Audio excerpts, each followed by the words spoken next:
Bonjour Magali Talandier, bonjour Pierre Vels.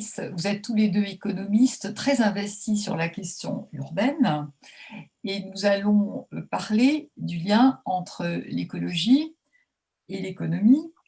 Et j'aimerais que vous puissiez nous dire comment l'urbain peut répondre à la crise économique et quel est le rôle de l'économie pour pouvoir jouer dans ce sens. Bon, le défi écologique, on le sait, est énorme. Et il me semble que les villes et les territoires ont une partie de la réponse. Une partie seulement, mais une partie importante. Pour plusieurs raisons.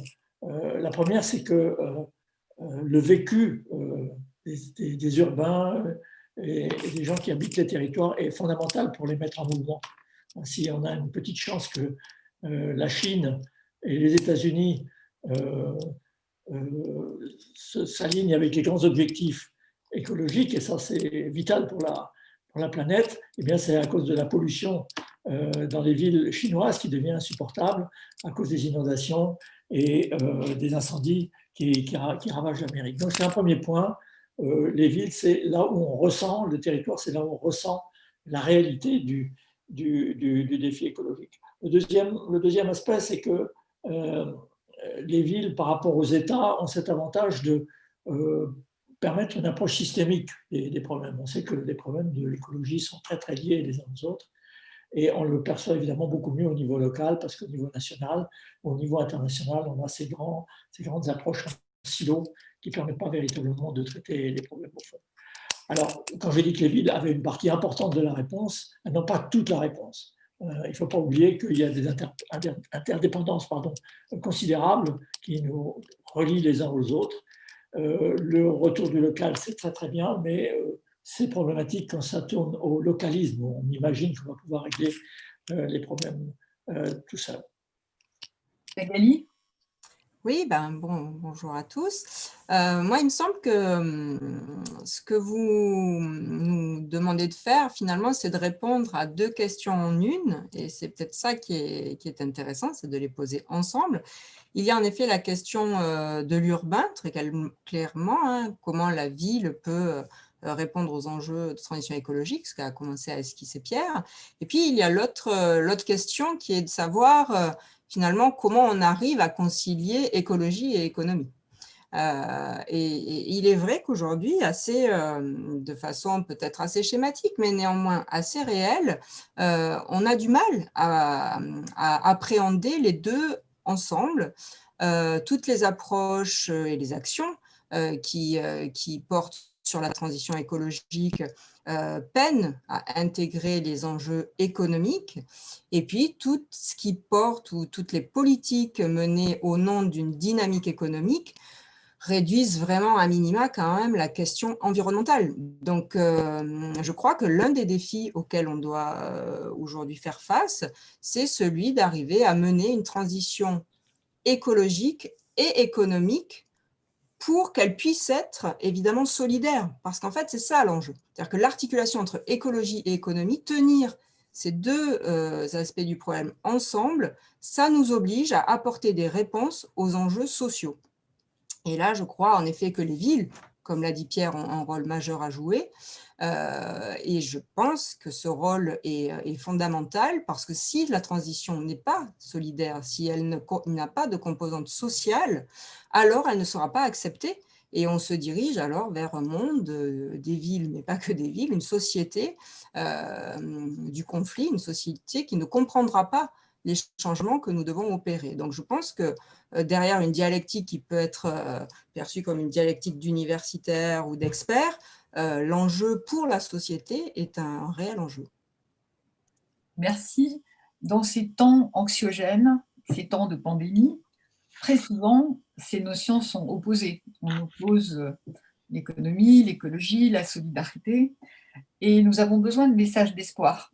Est-ce que vous êtes en mesure de nous dérouler des scénarios et nous donner des raisons d'espérer, surtout que les acteurs de la ville sont des gens enthousiastes et attendent de votre part des directives ou plutôt des conseils? Alors, je pense on va poser beaucoup de questions et on n'aura pas toutes les réponses, évidemment, parce que je crois que tout le monde partage aujourd'hui des questions qui sont des questions difficiles. Moi, un point que je veux développer, c'est, en quelques mots, c'est l'idée que verdir l'économie telle qu'elle est et les villes telles qu'elles sont, font partir des processus et des réalités telles qu'on les connaît et simplement les rendre plus écologiques, c'est quelque chose qui ne va pas suffire. Il faut qu'on invente des trajectoires où les enjeux de l'écologie sont intégrés dans des projets de développement plus globaux et plus positifs. Il ne faut quand même pas oublier que l'écologie est souvent marquée du signe moins, il faut moins consommer de viande, il faut moins acheter de vêtements, etc. Je pense qu'on a besoin d'avoir une écologie aussi réintégrée dans l'économie avec un signe positif. Et donc pour ça, je pense qu'il faut vraiment re-questionner, et les villes sont essentielles pour ça, vraiment les fondements même de l'orientation de nos économies, c'est-à-dire les grands secteurs sur lesquels on veut se développer. Alors moi, ma réponse, elle tiendra en une formule qui est qu'on va déjà spontanément vers une économie que j'appelle humano-centrée, dans laquelle des domaines comme la santé, le bien-être de manière générale, la mobilité, l'alimentation de qualité, tous ces aspects-là qui sont très profondément urbains en réalité dans leur réalité concrète, vont devenir vraiment les moteurs économiques essentiels de la société. Donc il faut vraiment, si on veut repenser l'écologie et l'économie et l'urbain, il faut le penser dans une perspective de transformation profonde de notre orientation économique globale. Oui, alors de mon côté, je pense que les signes d'espoir sont nombreux. Je ne sais pas s'ils sont plus nombreux que les signes d'inquiétude, mais ils sont nombreux.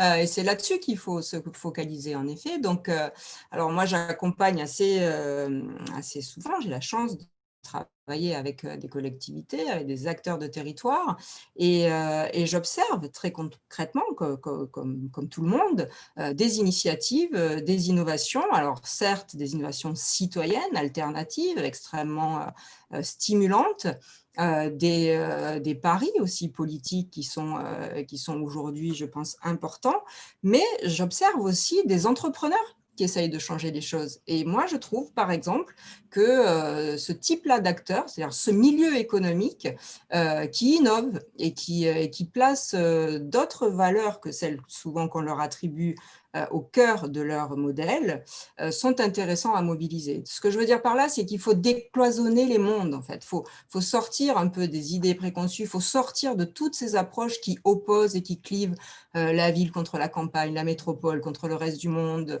l'économie contre l'écologie. C'est pas comme ça qu'on va s'en sortir. Donc, typiquement, cherchons les acteurs pivots, cherchons les endroits qui font du lien et qui font sens, et essayons justement de peut-être mettre la focale sur ceux qui déverrouillent justement les oppositions, qui créent du lien, et ne pas toujours regarder au contraire les arguments qui opposent. Donc dans ce registre-là, moi je trouve qu'il y a vraiment des entreprises extrêmement innovantes, des chefs d'entreprise, des chefs de service de grandes entreprises aussi, qui essayent, qui changent les modèles de gouvernance, qui changent la façon, les process de production.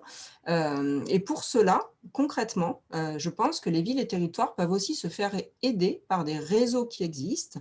Je pense par exemple au réseau des startups de territoire, parce que j'accompagne un des territoires qui a mis en œuvre cette dynamique-là, mais aussi au réseau, par exemple, des Fab City, des villes en transition. Donc, on a aujourd'hui plusieurs réseaux constitués qui sont là pour aider les villes et les collectivités à changer de modèle économique, en réalité, pour être justement plus en prise avec les enjeux environnementaux. Donc, je pense qu'au-delà de pistes d'espoir, il y a vraiment des actions concrètes et des structures sur lesquelles on peut s'appuyer pour avancer. Merci à vous deux. Vous nous donnez des messages d'espoir qui sont indispensables pour les urbanistes. Et on voit bien à quel point il faut transcender les différences et travailler ensemble. Encore merci.